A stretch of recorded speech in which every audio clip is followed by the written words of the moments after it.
Joining us now is Vernon Grose. He is a former member of the National Transportation Safety Board, and he joins us from Washington. Mr. Grose, thank you for joining us. Looking at that plane wreckage, how lucky are those people who survived? We know 9 have died, 25 others are in serious condition, but it could have been far, far worse, no? It certainly could, and I like to look at the positive side of this. I think there are at least 6 different positive things that we could think about right now. First of all, that there were survivors. This is very important. But also that they've recovered the 2 recorders, and they'll learn just about everything they need to know from those recorders. But beyond that, there also was the fact that there was no fire. It landed in a plowed field.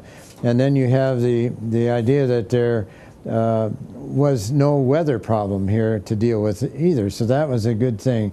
What we're going to be looking for, of course, is why did the aircraft pull up at the last minute, and we'll get that from the recorders, I'm sure, but it hit tail first, which broke off the tail, and then I understand from some reports that the crew did not survive.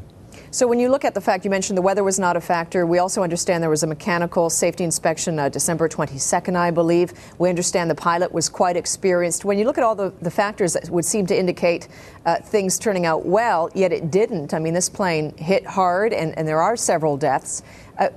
What's your best guess as to what happened here, or can we guess at all at this point?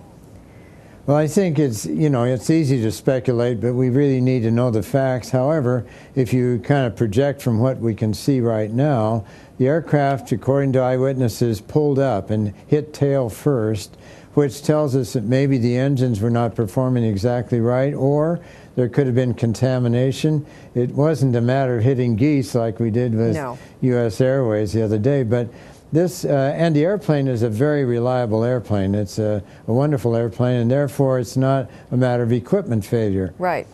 Still many questions. We'll continue to watch this story. We certainly appreciate you joining us, aviation and safety expert Vernon Grose. Thank you.